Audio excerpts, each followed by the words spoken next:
Most people think intelligence is measured by grades, IQ, or success, but some of the sharpest minds are forged in survival, through pain, uncertainty, and experiences that force them to understand people, danger, and life at a deeper level. If you've ever felt different, unusually aware, or able to read situations others completely miss, what you're about to learn may explain why.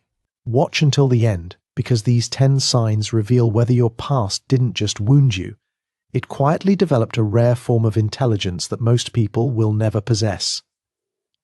You know what's strange? Some of the most perceptive, emotionally intelligent people you'll ever meet didn't develop those abilities through books, classrooms, or years of meditation. They developed them because at some point in their lives they had to. Their nervous system was trained, not by choice, but by circumstances that required them to read rooms, predict moods, and think several steps ahead just to feel safe. Psychologists have started calling this traumatic intelligence. And if you've never heard of it before, that's exactly why this video matters. Here's the psychological premise. Trauma doesn't only wound people. In many cases, it also sharpens them. Research in developmental psychology suggests that children who grow up in unpredictable or emotionally complex environments often develop a heightened sensitivity to social cues, emotional patterns, and nonverbal communication. Their brains, specifically the amygdala and the prefrontal cortex, are wired early on to detect subtle signals that most people completely miss. The result is a form of intelligence that looks almost invisible from the outside, but runs incredibly deep on the inside. The first sign is that you can read a room before anyone says a word. You walk into a space and something shifts in you. A quiet alertness. You pick up on tension in someone's posture or a micro-expression that crosses a person's face for less than a second. This isn't intuition in the mystical sense, it's pattern recognition. Your brain was trained from an early age to scan your environment for emotional data because at some point that scanning kept you safe. The second sign is that you are deeply attuned to other people's needs, sometimes before they are.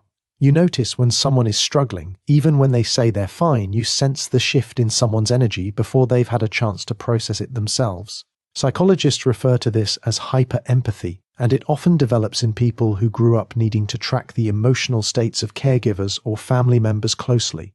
You learn to feel others because your environment required it. The third sign is that you are an exceptional problem solver, especially under pressure. When things fall apart around you, something in you goes calm and strategic. You don't freeze, you adapt. This is the nervous system doing something fascinating. Individuals who experienced early adversity often develop what researchers describe as stress inoculation, meaning their brains are better calibrated to manage high-stakes situations because high-stakes situations were simply their normal. You don't panic when the pressure is on. Instead, you step into a calm, organized mode. You assess the situation, identify solutions, and act without hesitation. The stress you experienced growing up prepared you for moments like this. What others may see as overwhelming chaos, you see as a puzzle to be solved. The fourth sign is that you think deeply about human behavior, almost compulsively. You analyze why people do what they do. You replay conversations. You search for the meaning behind actions that others don't even register. This depth of psychological thinking isn't random. It was forged by years of trying to understand the unpredictable behavior of people around you. You became a student of human nature because understanding people felt essential to your well-being. As a result, you've developed the ability to anticipate people's responses or actions before they even happen. You can predict how someone will react in a given situation based on their behavior, mood, and body language. This skill makes you highly adaptable in social settings, as you're often one step ahead of others in terms of emotional dynamics. Your ability to read and respond to people has become second nature. The fifth sign. Consider this for a moment. Everything you've heard so far, the perceptiveness, the empathy, the analytical mind, these are not weaknesses dressed up as strengths.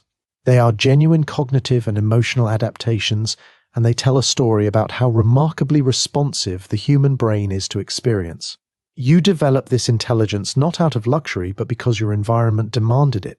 What others might label as too sensitive or overthinking is actually the result of your mind working tirelessly to stay safe, to adapt, and to understand your surroundings better than most.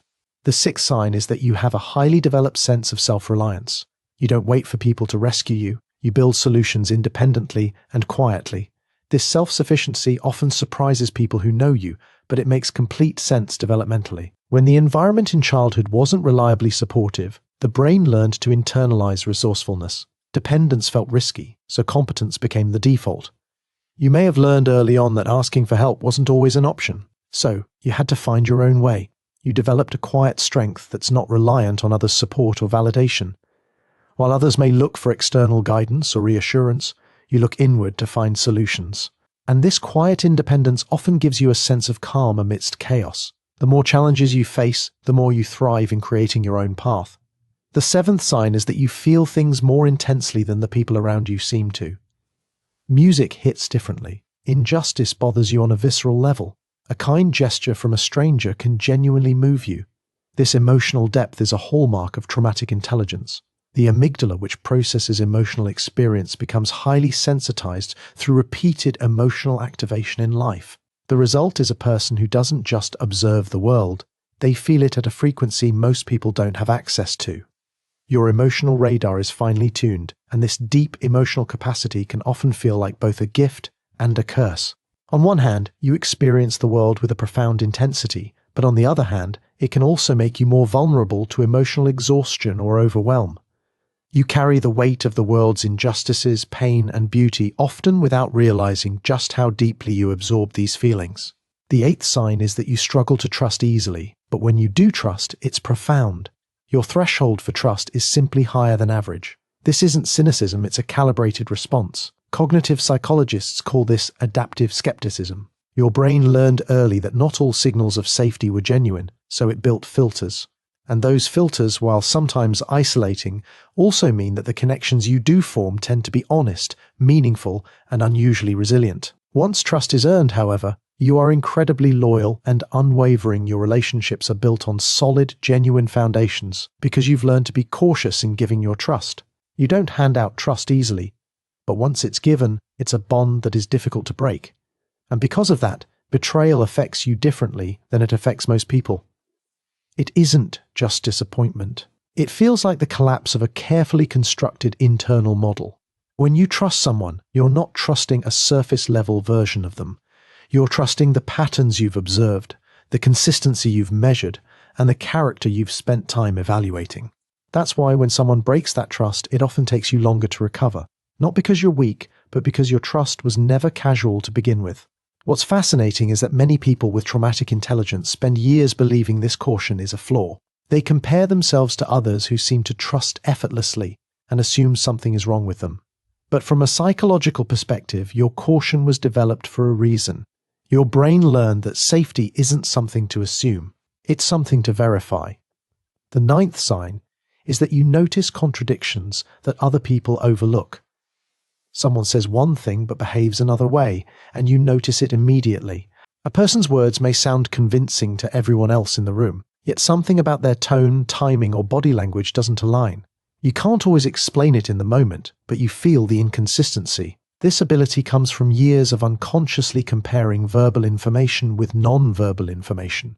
Your brain learned that words alone weren't always reliable indicators of reality, so it started collecting additional data. Facial expressions, vocal shifts, changes in behavior, emotional undertones. Over time, this created a mind that naturally searches for coherence. You don't just hear what people say, you pay attention to what their actions reveal. And while this can sometimes make social interactions more complicated, it also gives you a level of insight that many people never develop. You can often sense hidden tensions, unresolved emotions, or unspoken motives long before they become obvious. Have you ever had the experience of feeling uneasy about a situation while everyone around you seemed completely comfortable? Then, days, weeks, or months later, your concerns turned out to be accurate. That's not coincidence. It's often the result of your brain processing subtle information below conscious awareness. Your mind is constantly detecting patterns, even when you're not actively trying to. The 10th sign is perhaps the most surprising of all. You possess an unusual capacity for growth after adversity. Many people assume trauma only creates damage, but psychologists have identified something called post-traumatic growth, a phenomenon where individuals develop greater resilience, deeper wisdom, and a stronger sense of purpose following difficult experiences. This doesn't mean the pain was good. It doesn't mean suffering was necessary, But it does mean that human beings are capable of transforming hardship into insight, and people with traumatic intelligence often embody this transformation more than anyone else. They become reflective, they become self-aware, they become incredibly thoughtful about the kind of person they want to be. Because once you've experienced enough chaos, you begin valuing things that many people take for granted: peace, authenticity, honesty, emotional safety. You stop chasing what merely looks impressive and start focusing on what genuinely matters. And perhaps that's one of the most overlooked aspects of this type of intelligence. It's not only about reading people. It's not only about surviving challenges. It's about developing a perspective on life that is difficult to teach and impossible to fake. You've seen enough complexity to understand that human beings are rarely as simple as they appear. You understand that confidence can hide insecurity, that anger can hide fear, that perfectionism can hide pain, that silence can hide stories no one else knows. This awareness changes the way you move through the world. You become slower to judge, more curious, more observant. You recognize that every person is carrying an invisible history that shapes their behavior in ways they may not even fully understand themselves. And here's something many people with traumatic intelligence rarely realize. The very qualities they often criticize in themselves are frequently the qualities others admire most. The ability to notice details, the ability to stay calm during crisis, the ability to understand emotions, the ability to anticipate consequences before they happen. These aren't ordinary traits. They are sophisticated psychological adaptations that took years to develop. The challenge is that because these abilities feel normal to you, you assume they're normal for everyone. They aren't. Most people don't automatically scan emotional dynamics in a room. Most people don't instinctively detect subtle shifts in behavior. Most people don't spend significant amounts of time analyzing human motivation and emotional patterns. You do, because your brain learned that understanding people was important, and once that skill becomes deeply ingrained, it never completely disappears. Even when life becomes safer, part of your mind continues observing, learning, connecting dots, and building meaning from experiences. It's almost as if your brain became a highly sensitive instrument calibrated to detect information others overlook. The downside is that this can be exhausting. You may find yourself mentally processing interactions long after they've ended. You may absorb emotional energy from environments without realizing it. You may notice problems before anyone else sees them, and sometimes that awareness can feel isolating, because it's difficult to explain to others why you notice things they don't. But awareness itself isn't the problem. The real challenge is learning when to use that awareness and when to let it rest. Because intelligence, especially traumatic intelligence, becomes most powerful when it's balanced by recovery, when observation is balanced by presence, when vigilance is balanced by peace. And perhaps that's the next stage of growth for people like you. Not becoming more aware, not becoming more analytical, but learning that you no longer have to carry the entire weight of awareness every moment of every day. For many people with traumatic intelligence, that realization doesn't come easily. Because when your mind has spent years protecting you, letting your guard down can feel unnatural, sometimes even unsafe. You may find yourself preparing for problems that haven't happened yet, rehearsing conversations before they occur, analyzing multiple outcomes before making a decision, thinking several steps ahead while everyone else seems comfortable living in the moment. And while this ability has undoubtedly helped you avoid mistakes, it can also create a subtle burden. You become responsible for possibilities that may never become reality. The mind that once protected you begins working overtime, not because danger is present, but because vigilance became a habit. This is why many highly perceptive people struggle to fully relax. Their environment may have changed, their circumstances may have improved, yet their nervous system is still operating according to rules it learned years ago. The body remembers what the conscious mind has forgotten. And until those old patterns are understood, awareness can sometimes feel like an obligation rather than a gift. What's interesting is that people often misunderstand individuals with traumatic intelligence. They assume you're quiet because you're shy, reserved because you're unfriendly, independent because you don't need anyone. But the reality is usually far more complex. Often you're simply observing before engaging, assessing before trusting, understanding before speaking. Your silence is not emptiness, it's processing. Your distance is not coldness, it's discernment. And your caution is not weakness, it's experience. You've learned that first impressions don't always tell the full story. So you wait, you watch, you listen, you gather information, and only then do you decide where to invest your energy. This is one reason many people eventually come to you for advice, even if they don't consciously understand why. They sense that you notice things, that you understand situations from multiple angles, that your observations often carry a depth that isn't immediately obvious because while others focus on isolated events, you naturally look for patterns. You don't just ask what happened, you ask why it happened, what led to it, what emotional dynamics were involved, what hidden factors influenced the outcome. This pattern-based thinking creates a level of wisdom that often exceeds simple intelligence. Knowledge tells you facts, wisdom helps you understand people, and traumatic intelligence frequently develops both.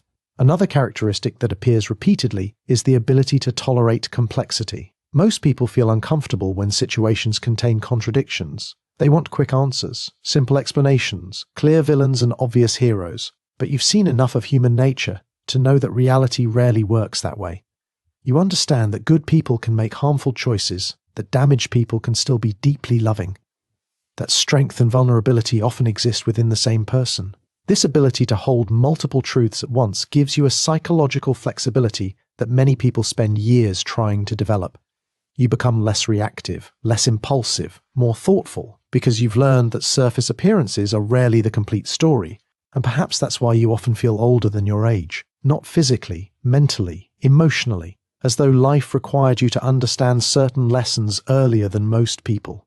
You may have been the child who matured too quickly, the teenager who carried responsibilities beyond their years, the person who became emotionally aware long before anyone expected it. While others were learning how the world worked, you were learning how people worked. And those are very different educations. One teaches information, the other teaches insight. One fills the mind, the other transforms the way you see reality itself.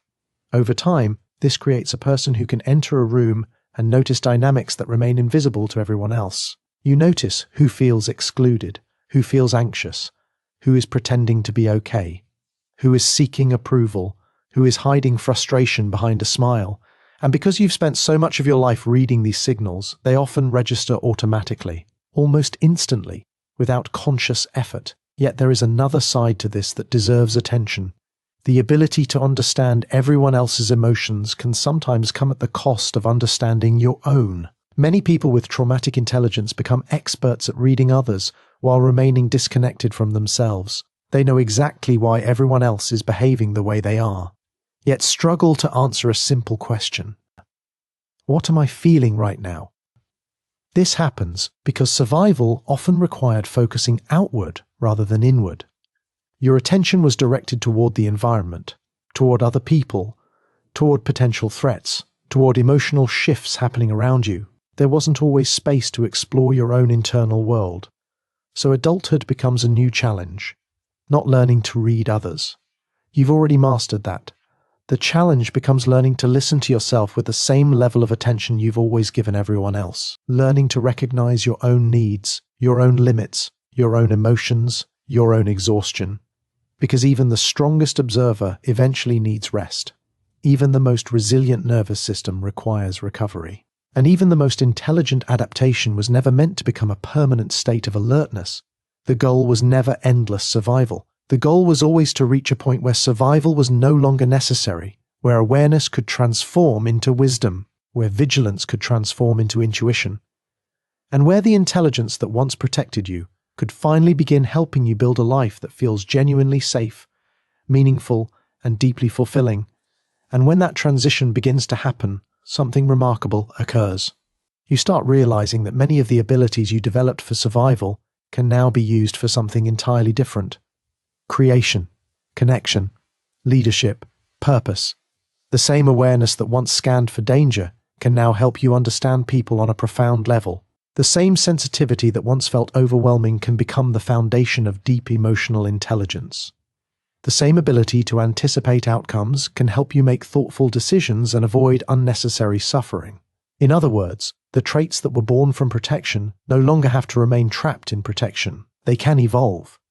But evolution requires a shift that many people with traumatic intelligence struggle to make. For years, your mind may have associated awareness with responsibility. If you noticed something, you felt obligated to fix it. If you sensed tension, you felt compelled to manage it. If someone was hurting, you felt responsible for helping them. And while empathy is a beautiful quality, carrying responsibility for everyone's emotional experience is exhausting. Eventually, a person reaches a point where they must learn a difficult lesson. Understanding someone is not the same as being responsible for them. You can recognize someone's pain without carrying it. You can care deeply without sacrificing yourself. You can offer support without becoming someone's entire support system. For many highly perceptive people, this lesson changes everything because it allows awareness to remain a strength instead of becoming a burden. It creates emotional boundaries, and boundaries are often misunderstood. People hear the word and imagine walls, distance, disconnection. But healthy boundaries are actually what make genuine connection possible. Without them, empathy turns into exhaustion, compassion turns into self-neglect, and intelligence turns into constant emotional labor. One of the most common experiences among people with traumatic intelligence is emotional fatigue that they can't fully explain. They spend time around others and feel drained. They absorb tension without intending to. They notice discomfort before anyone mentions it. They sense conflict before it becomes visible. And because all of this processing happens automatically, they often underestimate how much mental energy it consumes. Imagine carrying an antenna that never completely turns off. An antenna constantly collecting emotional information. That's how many people move through life. Always receiving, always interpreting, always noticing. Eventually, the nervous system starts asking for recovery, not because anything is wrong, but because awareness itself requires energy. This is why solitude often becomes so important. Not because you dislike people, not because you're antisocial, but because quiet environments allow your mind to reset. When external signals decrease, your nervous system finally gets an opportunity to breathe. Many people misunderstand this need. They assume your desire for space means something is bothering you, but often it's simply maintenance.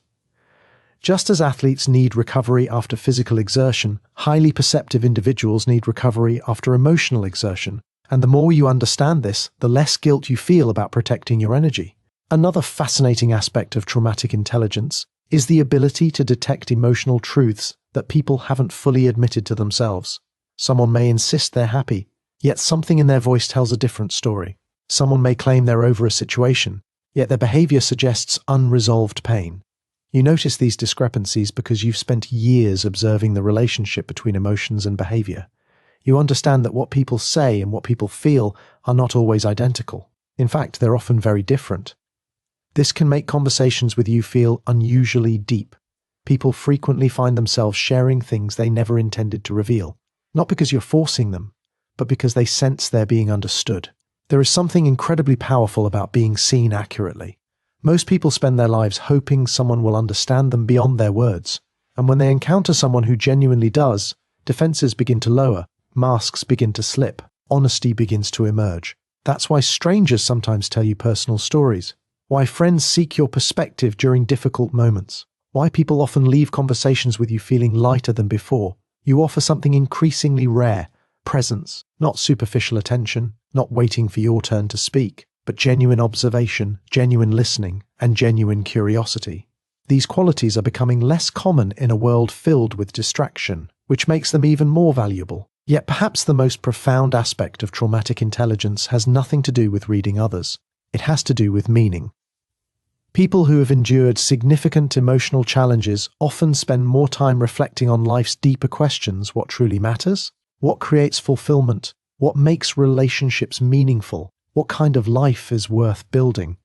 These questions emerge because hardship has a way of stripping away illusions. It forces a person to confront reality in ways that comfort rarely does. As a result, many individuals with traumatic intelligence develop a depth that cannot be acquired through information alone.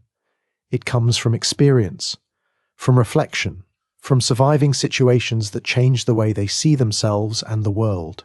And this depth often reveals itself in subtle ways, in the conversations you enjoy, in the questions you ask, in the values you prioritize, in the way you recognize that time is precious and relationships matter. You become less impressed by appearances, less influenced by status, less concerned with superficial validation, Because you've learned that many of the things society celebrates are temporary. What remains are character, integrity, connection, and meaning. Those become the things you value most. Not because someone taught you to value them, but because experience showed you their importance firsthand. So if you recognized yourself in many of these signs, understand this.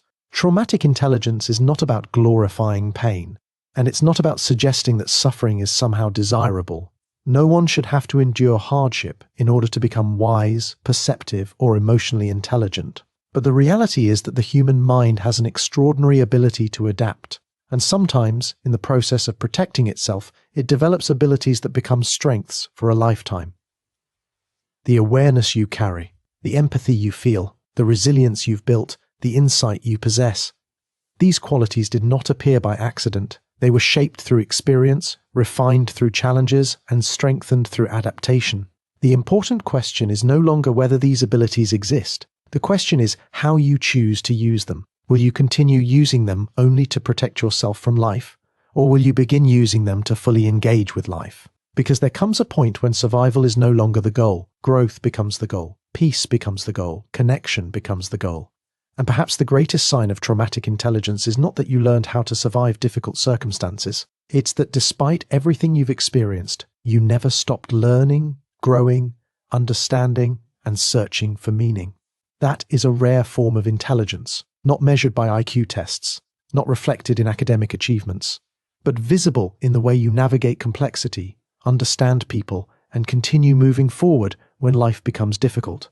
So before you leave, ask yourself this: how many of these signs did you recognize in your own life? And more importantly, are there strengths you've spent years criticizing in yourself that might actually be evidence of a deeper intelligence you've never fully appreciated? Because sometimes the traits you thought were your greatest weaknesses are actually proof of how remarkably adaptable, resilient, and perceptive you've become. And once you begin to see them that way, you may start viewing your story and yourself in a completely different light.